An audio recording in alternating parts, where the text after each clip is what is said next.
चलिए आगे बढ़ते हैं खबरों में। गुलाम नबी आजाद ने अपनी आत्मकथा आजाद में कश्मीरी पंडित समुदाय के पलायन पर उस समय की केंद्र की वीपी सिंह सरकार पर निशाना साधा है। आजाद ने लिखा है कि उस वक्त की जनता दल के नेतृत्व वाली केंद्र सरकार ने कश्मीरी पंडित समुदाय की सुरक्षा के लिए पर्याप्त कदम नहीं उठाए थे, जिसके कारण कश्मीरी पंडितों के पास पलायन के अलावा कोई विकल्प नहीं था।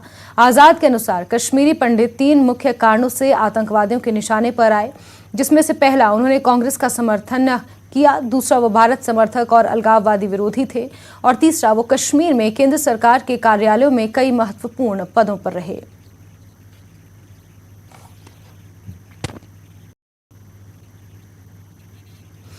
नेशनल कॉन्फ्रेंस के मुख्य प्रवक्ता तनवीर सादिक के अनुसार कश्मीरी पंडितों का इस्तेमाल केवल राजनीतिक फायदा उठाने के लिए किया जाता है।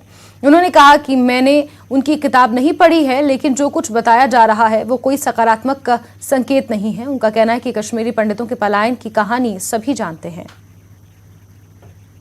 साहब, गुलाम नबी आजाद ने जो किताब लिखी है, कई चीजें इसमें आई है। एक खास ये कि उन्होंने लिखा है कि कश्मीरी पंडित जो हैं उस दौर में जब यहाँ से उनको निकलना पड़ा तो सरकारी गाड़ियों में लिए गए और फिर फेंके गए अलग अलग जगह पे। उस वक्त जो जनता दल की हुकूमत है वो भी नहीं संभाल पाई, और यहाँ से ये खास बात ये कि वो जो अक्सर हम बात करते थे उनको वो निकलना पड़ा बड़ी मुश्किल में, उस पर क्या कहेंगे? देखिए, पहले तो मैंने आज़ाद साहब की किताब पढ़ी नहीं।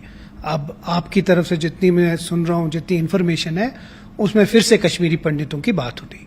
जब किसी को कंट्रोवर्सी उठानी होती है, कश्मीरी पंडितों को एक यूज किया जाता है, एक टूल कंट्रोवर्सी उठाने के लिए। अब ये तो हमें भी पता है, आप 10 बार भी झूठ बोल दें कि कश्मीरी पंडित के वक्त फारूक साहब था या कुछ हो, ये तो हम सबको पता है कि गवर्नर जगमोहन था, और फारूक साहब के कहने पे बार बार जगमोहन को फिर से उसके बावजूद भी यहां ले आए, और उसी की वजह से फारूक साहब ने इस्तीफा दिया। तो मेरा मानना है कि कश्मीरी पंडितों को आप बार बार इस्तेमाल क्यों कर रहे हैं, क्यों उन जख्मों को आप फिर से कुरेद रहे हैं? अब इतने बरस हो गए, 30 से ज्यादा बरस हो गए कश्मीरी पंडितों को। आज जहां हम बात करें उनके रिहेबिलिटेशन की, उनके वापस आने की, आज भी कश्मीरी पंडितों पे हमला हो रहा है। हम उसकी बात करें कि उनके ऊपर हम आज मरहम कैसे लगाते हैं, हम फिर से वही 89 और 90 की बात उठा रहे हैं। तो मेरे हिसाब से आज वो सही नहीं है। पीडीपी ने कश्मीरी पंडितों के माइग्रेशन